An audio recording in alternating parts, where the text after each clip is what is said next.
Hello everyone, welcome back to my channel. My name is Becca and today we are going to be talking about the green thumb myth and what that is all about. Before we get started, you should definitely go over and follow me on Instagram where I share more about my plants, my day-to-day life experiences, and if you would like to get more out of this channel, more fun stuff, more extras, you can become a member of my channel. I have 3 tiers where you can get lots of fun perks, so definitely check out the join button underneath this video if you are interested in seeing what that's all about. Okay, so let's talk about the myth of the green thumb. So in my research, a quick Google search, I found that the green thumb comes from the fact that algae growing on the outside of earthenware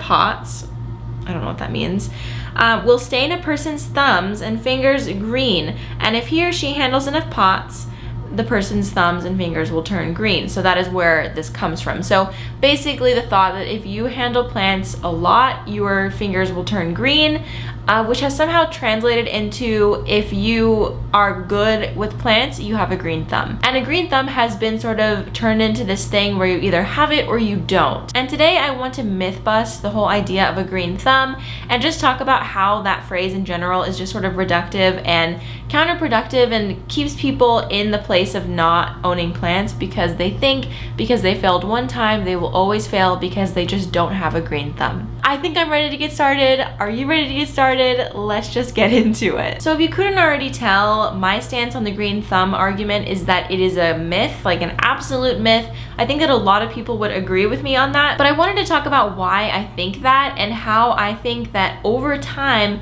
you can grow a green thumb. In the past, when I have spoken about this, there have been people who have been like, listen, I have 0 experience with plants, yet I got one and it is thriving. Nothing has gone wrong. I know people who have like done nothing in their gardens and it's just growing like crazy. And I'm here to tell you that that is probably more like dumb luck than you having a green thumb, to be honest with you. You could achieve success in indoor gardening or outdoor gardening randomly, but that might have been because you were exposed to it your whole life, so it just feels like second nature.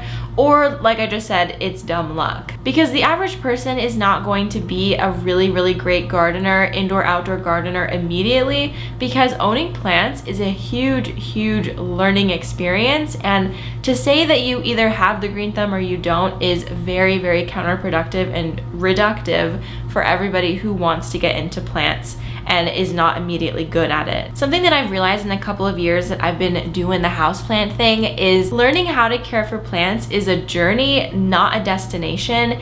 And you could say similar things with like marriage, like learning how to love someone long term is like a lifelong thing. And I think it's the same with our plants, like learning how to care for specific plants and all of their needs, especially when you have many different kinds of plants. It's just something that you cannot pick up right away. I think in general, we as a society are very used to instant gratification and seeing results right away, and if we don't see results right away, we're kind of uninterested. And I think that's a lot of the reason why people do not get into houseplants, because they're expecting that instant satisfaction.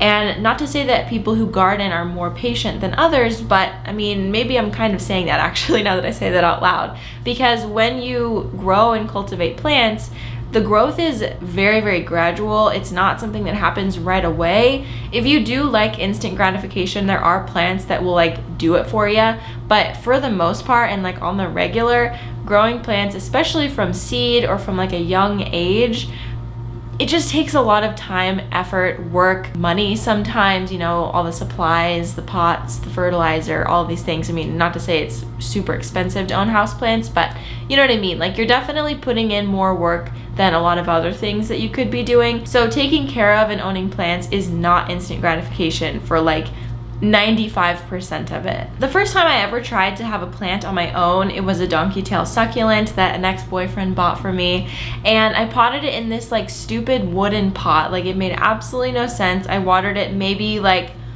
once every 3 months, and obviously it died. Like everyone who owns plants probably has killed a succulent like more times than they haven't, because succulents are just kind of difficult. But people will walk into owning plants, buy a succulent, and think succulents are the easiest out there. If I kill a succulent, I'm not going to be able to keep anything else alive, which is another reductive and untrue myth in houseplants in general, and people take that as the truth. People take that and they're like running with it. They're like, oh, I killed a succulent, I'm never gonna try again. You know what I mean? I definitely could have been in that place, and I remember thinking back to that moment like, oh gosh, like if I'm in Arizona and I can't even keep a succulent alive, like what am I? And then a few years later I tried again and I had so much more success. But the difference between those two experiences was me actually doing the research and learning about what the plant would need this next time. Like for example, I purchased a Ficus elastica burgundy. That was my first house plant. And I was so scared to own this plant. Like I was so nervous. I found it at the grocery store for like 12 bucks. It felt like a really great deal. And now that I'm looking back, that was like a amazing deal.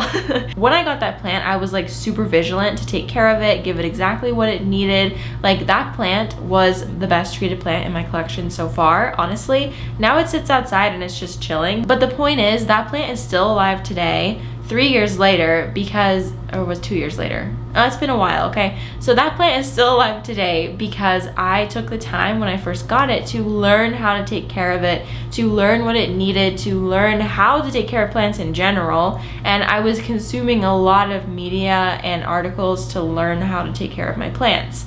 So would I say that I have a green thumb?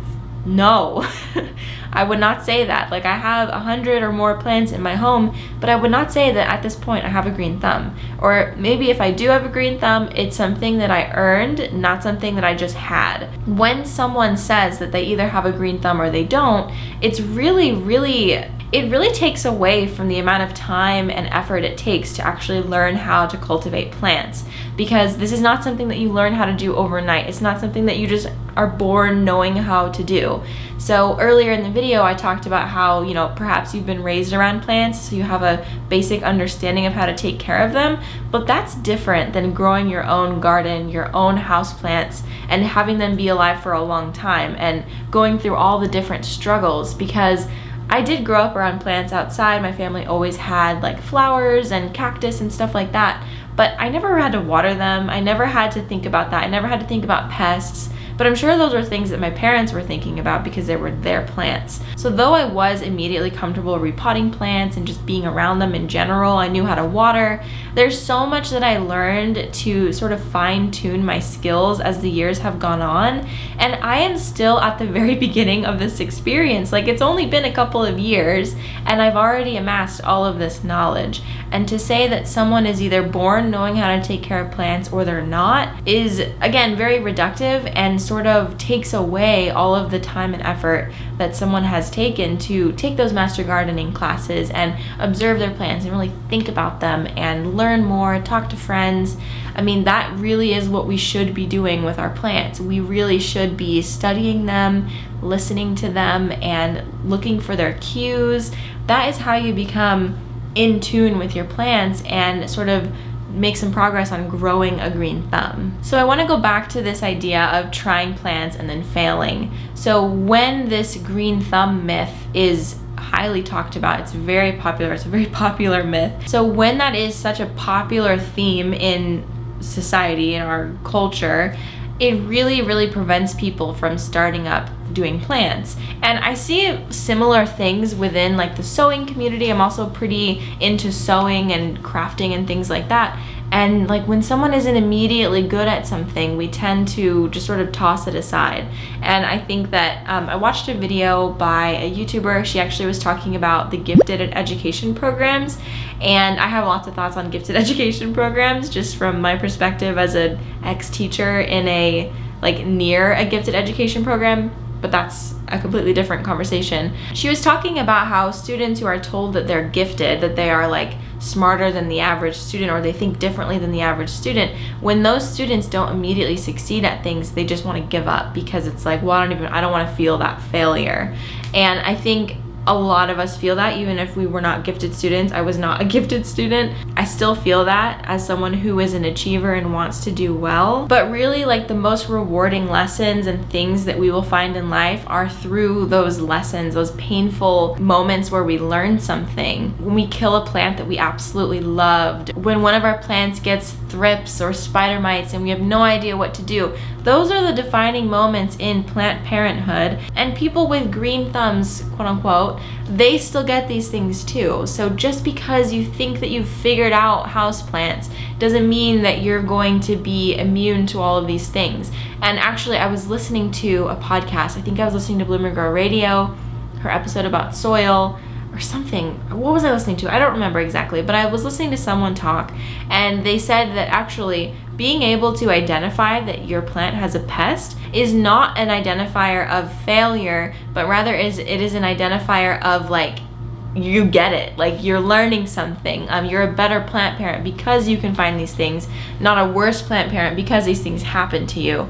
So I just feel like this like whole like you're either naturally good or you're not ideal just really infiltrates people's minds in a lot of different ways. And maybe I'm like overdoing it, I'm over analyzing it, but I've been thinking about this for a long time and I wanted to share with you guys. I mean, I do from time to time make videos where I just like talk about something, and I find that a lot of people agree with me, and you know, some people who don't agree with me, we have like a great conversation about it. But I think it's just really important to think about what this myth has like done in your mind. Like when you failed, you immediately pop to, well, I don't have a green thumb, like maybe this just isn't for me. Especially if you're newer in your plant journey, like, and especially if you're newer in your plant journey and you did not grow up around plants, I think it's really easy to immediately jump to that, because I mean, a lot of people who grew up around plants have their family members to talk to about this kind of stuff. But if you didn't, you don't, you're kind of an island. But that's not true. There is plant community, and there are lots of people who want to help out and answer questions, and there's so many resources out there. I mean, you're literally watching a resource. There's so many resourceful videos on my channel and other people's channels, and there's just so many ways and techniques to cultivate and grow a green thumb. I genuinely believe that no one just has a green thumb, and not to discount anyone's intellect in that, but if you pick up a plant and you have no problems with it and you've done no research about it and whatever, that's lucky.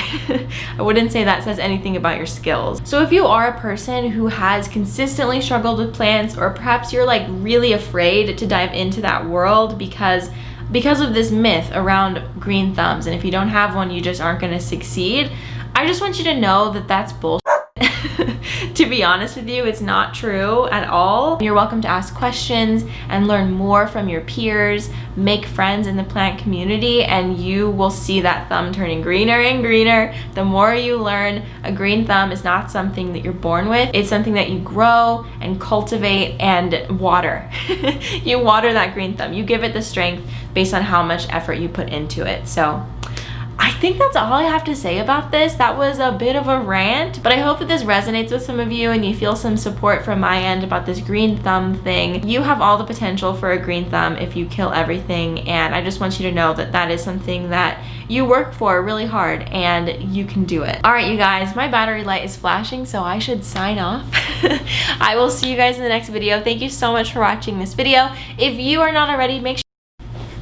Okay, I wasn't fast enough, but what I was going to say is make sure that you subscribe to my channel if you're not already. I would really love to hit 30K sometime soon, which is so crazy. That is literally so crazy. I just cannot believe that this channel has gotten to the point that it is. So I don't know, if we can hit 30K, I think something fun might happen. Just want to, you know, give a little hint, okay? So when we hit 30K, I might have something for you, okay? So share my channel with someone that you enjoy hanging out with, share it with a planty friend, introduce someone to plants with this video perhaps if they are nervous to get into plants because of the green thumb thing, which again, total myth. All right, you guys, thank you so much for watching. I will see you in the next video. Bye.